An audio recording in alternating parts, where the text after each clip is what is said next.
feito uma série de estudos sobre alguns assuntos e esses assuntos vêm de acordo com leituras que vamos fazendo da palavra e tudo mais. E você tem acesso a todos esses estudos que já fizemos, você tem acesso ao nosso canal no YouTube. Entre lá, compartilhe com seus amigos esses estudos, mas inscreva-se no canal e coloque ali o seu like para que esse canal também a gente possa perceber a oportunidade dele e também coloque o sininho para que avise novos estudos que estamos disponibilizando. Nessa oportunidade nós queremos pensar um pouquinho a partir do texto de Mateus, capítulo 23, versículos 25 a 27. Diz assim: Ai de vós, escribas e fariseus hipócritas, porque limpais o exterior do copo e do prato, mas estes por dentro estão cheios de rapina e intemperança. Fariseu cego, limpa primeiro o interior do copo, para que também o seu exterior fique limpo. Ai de vós, escribas e fariseus hipócritas, porque sois semelhantes aos sepulcros caiados, que por fora se mostram belos, mas interiormente estão cheios de ossos de mortos e de toda imundície. Palavra muito pesada esta que o Senhor Jesus Cristo está pronunciando. Isso não deixa de ter uma razão de ser. Por quê? Porque Deus não olha o nosso exterior. Deus conhece o nosso interior. Ele não olha a marca de camisa, a marca de calça, a marca do perfume que usamos, essas coisas. Se é observado, não é este que é o importante. A palavra de Deus vai dizer que o importante é o interior estar limpo. Nós já tratamos disso quando estudamos lá no 2º capítulo da primeira carta de Pedro, e você tem lá esse vídeo que você pode acompanhar. Na primeira carta aos Tessalonicenses, capítulo 5, versículo 23, o apóstolo Paulo vai nos trazer uma colocação bastante significativa. Diz assim: O mesmo Deus da paz vos santifique em tudo, e o vosso espírito, alma e corpo sejam conservados íntegros e irrepreensíveis na vinda de nosso Senhor Jesus Cristo. Na verdade, nesses dois textos, tanto de Mateus como esse de Tessalonicenses, podemos ver uma alusão à unidade que implica que existe entre o corpo, a alma e o espírito. Na metáfora do corpo limpo do nosso Senhor Jesus Cristo, compara todo o nosso ser a um copo que possui tanto a parte interior como a parte exterior. Por esse motivo, as pessoas são citadas em várias partes das Escrituras Sagradas como sendo copos ou vasos, para honra ou para desonra. Todos sabemos que, em sentido religioso, somos copos de barro, criados por Deus para serem enchidos e lá estar permanentemente o Espírito Santo. Sabemos também que a ninguém apetece usar um copo que esteja sujo, quer no seu interior, quer no seu exterior. Os fariseus ocupavam-se somente de limpar o exterior do copo, ou seja, usando práticas cerimoniais e ascéticas relativas ao corpo e à alma, o homem exterior. Todavia, nosso Senhor Jesus Cristo afirmou que nem mesmo o exterior deles estava limpo aos olhos de Deus, porque o interior, o espírito, o homem interior, estava sujo. O que daí podemos aprender é que quando não buscamos ter um espírito santificado, purificado pela palavra do Senhor, lavado no sangue de Jesus, apto à prática da fé, do amor, da justiça, da paz, da longanimidade, da misericórdia, da comunhão com Deus e de todas as demais faculdades relativas ao Espírito, de nada adiantarão nossos esforços para combater as paixões lascivas, a glutonaria, o uso de drogas ou de tudo que seja nocivo ao nosso corpo físico, como também o que se refere às faculdades da alma, sentimentos, emoções, pensamentos, imaginações, etc. A razão disso reside no fato de que há esta unidade latente entre nosso espírito e corpo e a nossa alma. O que sucede a uma dessas três partes repercute direta e intensamente nas outras partes. Por isso, o mau uso do nosso pensamento, das coisas que ocupam a nossa mente e muitas vezes nos levam a pensamentos depressivos, pode produzir no corpo consequências danosas, como falta de apetite, dores de cabeça, dor de estômago e outros sintomas absolutamente desconfortáveis. Sentimentos ruins como ira, ódio, mágoa, produzem também igual efeito no nosso corpo. Pensamentos, emoções, imaginações e sentimentos impuros conduzem via de regra à prática pornográfica e lasciva. Chamamos isso de pensamentos tóxicos, pensamento que nos intoxicam e por isto afetam a nossa parte física, mas também afetam a nossa parte espiritual.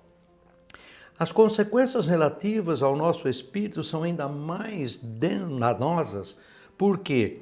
Por tudo isso que se faz no corpo e na alma, na nossa mente, impossibilitamos ou interrompemos a comunhão com o Espírito Santo de Deus. E assim, em vez de paz, teremos em nosso espírito temor e tormenta. Em vez de fé, incredulidade. No lugar de longanimidade e da misericórdia, teremos impaciência, irritação, ira, ódio e indisposição para o perdão. Evidentemente, muitas outras consequências poderiam ser citadas, mas não é nosso propósito de esgotá-las nesta breve reflexão, senão simplesmente enfocar a sua realidade.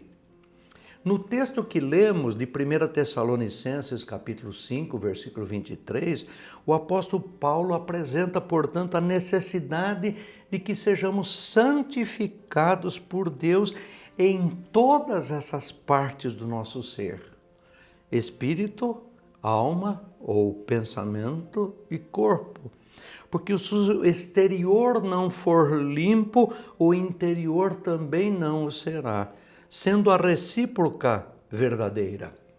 O exterior significam aquelas coisas que vêm de fora para nós.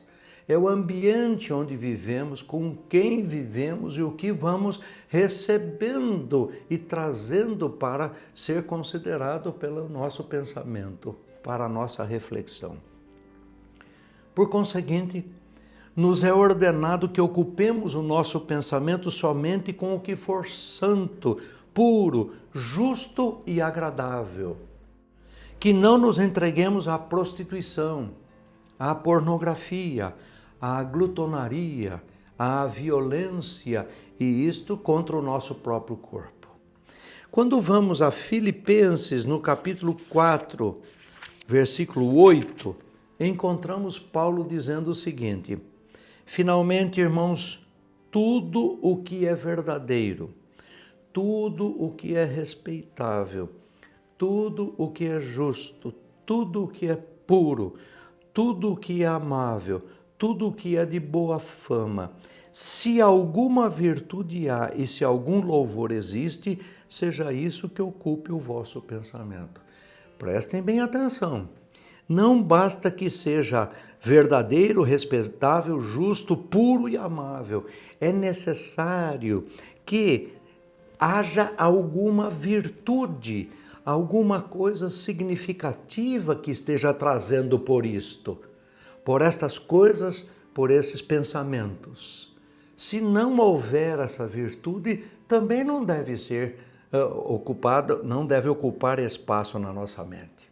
E acima de tudo, que não descuidemos da prática da fé, da prática da oração, da prática do louvor, do amor, da justiça, da paz, da longanimidade e da misericórdia, com vistas especialmente à comunhão com Deus, que é o nosso relacionamento a partir do nosso espírito. Porque se falharmos num aspecto, falharemos nos demais.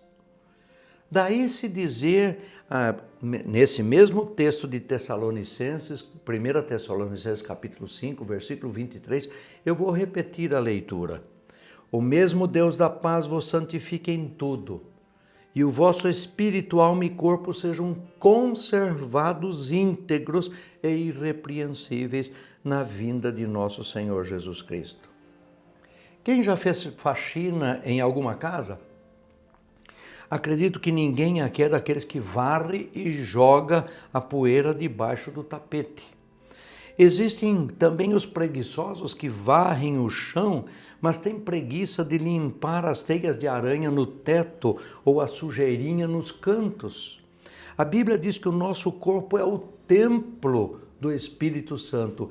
É a casa espiritual que está sendo edificada para morada de Deus em nós, que passamos a ser a habitação do Espírito de Deus. A casa onde Cristo quer habitar é o nosso coração. Como está essa casa? Será que está cheia de teia de aranha ou talvez daquela sujeirinha nos cantos que ninguém vê? Ou talvez até juntando poeira embaixo do tapete? Eu uma vez ouvi uma expressão que eu achei assim significativa. Muitos de nós temos alguns pecados que são de nossa estima pessoal. E nós mantemos e continuamos nele porque há um desejo em estar em plena comunhão com esse pecado. É o nosso pecado de estimação. A Bíblia diz em Provérbios capítulo 15, versículo 3, ele diz que nós não temos como escapar da presença de Deus nessa análise que ele faz do nosso corpo, interior e exteriormente, se está limpo ou não. Diz assim: os olhos do Senhor estão em todo lugar, contemplando os maus e os bons. Ele vê tudo. Ninguém consegue esconder as sujeirinhas da presença do Senhor. Ele sabe de tudo em sua vida e preparou esta oportunidade para fazermos uma faxina na casa favorita dele. Deus não habita em casa feita por mãos humanas. Por isso Deus pode habitar em nós, porque nós fomos feitos por Ele. Nós não fomos feitos por ação meramente humana. O ser humano não é resultado de um acontecimento, de uma relação sexual. Não. O ser humano é resultado de uma ação direta de Deus para constituir-nos como seres humanos. É responsabilidade nossa manter essa casa limpa. É necessário manter não só o exterior limpo, mas também o interior. Porque aquele que habita em nós, o Espírito de Deus, é o próprio Deus quem está habitando em nós, diz o capítulo 2 da primeira carta de Pedro. Nós já estudamos isto, você pode procurar lá o sentido disto no vídeo que preparamos. Por isso, há uma grande responsabilidade nossa. Limpeza. Deus não mora em lugar sujo, em lugar mofado, em lugar cheio de teia de aranha, em lugar cheio de porcarias. Ele quer habitar numa casa limpa. Que tenhamos essa disposição de sempre confessar os nossos pecados, sempre conversar na intimidade com Deus, para descobrir no nosso interior essas coisas e pedirmos a Ele que nos ajude a fazer a faxina que muitas vezes precisamos. O convite de Deus é para que façamos esta limpeza. E este é o convite que esse estudo está fazendo a você nessa oportunidade também. Deus te abençoe.